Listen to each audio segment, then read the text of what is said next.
天宋三岁破天荒的在爱宝回家休息的时候，把瑞宝、辉宝也喊了回去。结果等饲养员们给爱宝放置好新的竹子和小零食后，瑞宝不出来了。这时宋三岁慌了，宋三岁赶紧钻到通道里去呼喊瑞宝，差点又闯祸。原本今天宋三岁想着是让爱宝回家休息，但爱宝这时刚从室外走回来，想休息一下再回去。而姐妹俩这里的动作有点快，辉宝看到通道门开了，急得直接从小亭子上跳了下来。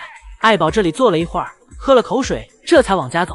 这次的工作量有点大，出动了3个饲养员，盛熙阿姨和另外一个姨姨负责搬运新竹子，宋三岁负责收拾刚才爱宝吃剩的竹子。新的竹子放置好后，爱宝率先走了出来。爱宝来到小亭子上，看了一眼没有新竹子和小零食，转头直接走向小木床。结果瑞宝和辉宝这里不想出来了。虽然爱宝此时还在园区，但宋三岁依旧淡定地走来了园区。紧接着辉宝看到宋三岁来了，立马跟了出来。而瑞宝这里因为不出来，宋三岁直接钻进通道门口去接瑞宝。在宋三岁一顿甜言蜜语的攻势下，瑞宝终于走了出来。不过瑞宝、辉宝出来没一会儿，又到了下班点。其实瑞宝刚才就没想出来，要不是给宋三岁个面子，自己就直接休半天班了。所以这一到下班点，瑞宝看到通道门打开，这觉也不睡了，直接从小树上下来，楼梯都不想走，直接从小亭子离通道门口最近的地方下来，然后第一个跑回了家。接着是辉宝，辉宝犹犹豫豫的，但好在也没用爷爷催促。而对于爱宝，宋三岁则是直接送来2块小苹果，一块放在小车上，一块放在小亭子上。宋三岁总喜欢耍点自己的小聪明，不过爱宝也没难为宋三岁。爱宝吃完小亭子上的小苹果后，就直接回家了。而小汽车的小苹果，爱宝都没吃。爱宝是在暗示宋三岁，以后不要搞这种哄小孩的把戏，有事儿直说。爱宝正试图给瑞宝从小汽车里拉出来，结果是失败了，因为爱宝已经快拖不动瑞宝了。瑞宝再也不是之前爱宝，那可以随意扔着玩重了。今天上午，辉宝想爬上树和姐姐瑞宝一起玩，好吧，他的小土豆腿又一次拖后腿了，爬了半天也没能爬上去。而妈妈爱宝正慢慢爬向小车，一屁股坐在了主驾驶的位置上。这是要发车了吗？姐妹俩看到妈妈去到了自己的小车上，这时回忆突然涌上姐妹俩的心头。这被忽视已久的小车，今天再次被一家3口启用了。瑞宝与辉宝都想挤进后座，不过瑞宝、辉宝现在的体格已不再是当年的体格，争抢半天，最后辉宝选择让出位置。辉宝从后座爬了出来，我们的瑞宝眼见妹妹离开了，也急着要下车。姐妹俩真是见一个玩多玩，不玩的时候又都不玩，但妈妈似乎还不想让瑞宝离开呢。爱宝和瑞宝俩人一僵持，瑞宝一不小心卡在后座了，这下麻烦了。瑞宝这次卡的角度有点刁钻，半天也没能钻出来。妈妈爱宝只好咬住瑞宝的后颈，努力帮瑞宝脱困，看样子是费了一番力气。不过在妈妈的帮助下，瑞宝最后也成功化险为夷，就是给爱宝咬的腮帮子都累了。一会儿，一家3口又整齐的来到了小床上，妈妈还在场，只是一言不合，瑞宝和辉宝这里又直接开战，这是真不怕妈妈生气啊。辉宝咬了瑞宝一下，而瑞宝有点急了，他朝着辉宝也一口咬了上去。糟糕，他咬的是妈妈爱宝。瑞宝这是错以为自己咬的是辉宝吧？妈妈爱宝已经无语了，这俩小家伙真闹腾。但爱宝并没有责怪瑞宝，不然将会转变成一场3个人的混战。瑞宝发现不对劲后，立马松了口，转而扑向辉宝。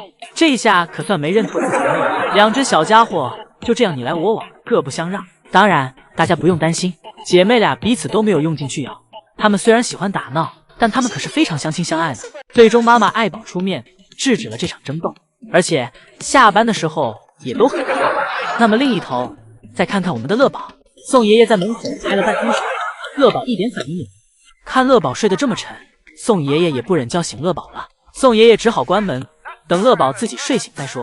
要不说乐宝是瑞宝、辉宝的爹呢？论整活，瑞宝、辉宝永远都是孩子辈，这个操作谁看了不迷糊？而今天的室外园区，瑞宝、辉宝都出来了。不过瑞宝虽然出来了，但灵魂还在室内。瑞宝出来也和在室内一样，在树上趴着，一点想营业的心也没有，只想安静的在树上躺着。辉宝这里这时正在饮水盆前喝水，喝完水，辉宝不想让其他人喝了，于是踩到里面给自己洗了洗脚。这个行为和他福宝姐姐小时候一样调皮。而这时瑞宝在树上趴了一早上，姨姨们总算等到了他下树的样子。一会儿，江爷爷也来了，江爷爷趴在望夫石上望着瑞宝、辉宝。突然园区被按下了暂停键，这一家3口一动不动了，尤其是瑞宝，瑞宝头还没转过来呢。瑞宝见妈妈不动，自己也不敢动。辉宝见姐姐不动，自己也不动。爱宝看着姐妹俩都不动，自己也不知道该不该动。一家三口盯着同一个方向，像是在1、2、3木头人。而江爷爷看着这一家三口都不动，也不知道该不该动了。大熊猫对环境的感觉能力很强，任何一点陌生的声音都会引起他们的高度警惕。暂停游戏结束，爱宝刚好这时也吃饱了。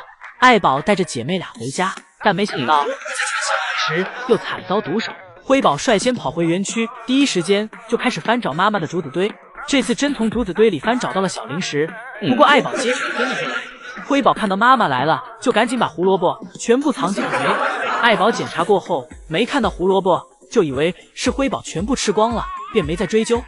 而等妈妈一走，辉宝就又把胡萝卜拿了出来，慢慢咀嚼。但这个行为被瑞宝看到了，瑞宝毫不留情地咬住胡萝卜，就从辉宝手里抢了过来。姐妹俩相互抢来抢去，都想吃这块胡萝卜。而江爷爷看到这场面，也不敢上前。姐妹俩要是毛了，再吓到爱宝，自己可能会有危险。接着，辉宝给瑞宝压到身下，又从瑞宝嘴里给胡萝卜抢了回去。一块胡萝卜，姐妹俩从小床上一路抢到了小泳池旁。但是瑞宝的小聪明更多一些，最后还是让瑞宝吃到了这块胡萝卜。瑞宝这是给自己调整成上1休1的模式了。对于室外园区是出来1天后，第2天肯定就不会出来了。今天瑞宝乖乖上班了，老宋头今天也不再愁容满目。瑞宝发现自己每次一出来，这园区都会有点大变化。这次出来，瑞宝发现小瀑布不出水了，改成倒雪了，一整条瀑布都被雪给堆积了。其实这都拜辉宝所赐。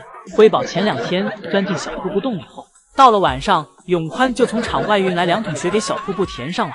瑞宝踩在上面，发现这雪是真结实，都快成冰了，冻得梆梆硬。瑞宝用小手尝试给其挖开，但根本刨不动。而早就尝试过的辉宝就在树上静静看着姐姐犯傻。瑞宝给自己爪子刨得冰凉，转头刚好看到妈妈要回室内，跟上。瑞宝还是最爱室内，早上要不是为了吃江爷爷的一口小苹果，瑞宝也是不会来室外的。眼看妈妈只是逛了1圈，自己又掉头回去了，瑞宝又走回去溜达了。瑞宝反反复复来到小瀑布前，反复尝试。瑞宝还有的玩，但爱宝没得玩，只能玩瑞宝。爱宝给瑞宝压在身上，咬瑞宝的鼻子。江爷爷表示，大熊猫咬孩子的鼻子是在表示爱意。瑞宝被妈妈爱得4脚朝天。瑞宝尝试逃跑，但是被妈妈一路追逐。瑞宝此时宛如一个会动的皮球，被爱宝拍来拍去。而辉宝则是跟姨姨们一样的第3视角，坐在树上看热闹，嘴里还吃着竹子。今天瑞博士有点凄惨。狗狗灰今天则淑女的不行，爱宝一直给瑞宝欺负到通道门打开。当通道门打开的那一刻，丢下瑞宝就往家走了。与此同时的乐宝这里又在拿奶爸的南川竹剔牙了。辉宝在圣西姨母面前总是这般目标明确。辉宝知道姨母口袋里有小零食，站起身就伸手往姨母口袋抓。辉宝可爱的小腿都内八了。一会儿姨母走后，辉宝倒挂在了小亭子上。瑞宝在辉宝身后，看到辉宝想下去，走上前助了辉宝一臂之力。辉宝一头栽下去，摔了一个4脚朝天。一会儿，辉宝又看到妈妈要去室外，立马跟了过去，但中途又被南川宝吸引了。辉宝给了南川宝一个拥抱，给南川宝压在身下，但辉宝忽略了南川宝的感受。此时通道门并没开，爱宝回来刚好撞见了这一幕。爱宝向来比较维护自己园区的一花一草。爱宝让辉宝起来，不要压坏南川宝姐姐，但辉宝不愿意，还躺在南川宝身上撒泼打滚，跟妈妈耍赖皮。最后，爱宝只能强行推开辉宝，被推开的辉宝还怪妈妈多管闲事儿，不断反抗着妈妈。辉宝蹦跳着来到了小滑梯旁，这时辉宝又遇到了一片落叶，什么东西捡起来都往嘴里塞。辉宝拿着落叶品尝了起来。等解决完落叶，辉宝又钻到了草丛里。这时瑞宝过来找辉宝玩，姐妹俩凑在滑梯上，辉宝将瑞宝压在身下，给瑞宝从小滑梯上推了下去。到了刚才瑞宝将自己推下小亭子之仇，给瑞宝推下去后，辉宝又快步爬回小滑梯，跑去了小树上。瑞宝紧跟其后，追到小滑梯上，给辉宝从树上拽了下来，然后给辉宝又推下了小滑梯。姐妹俩打打闹闹，谁也占不到便宜。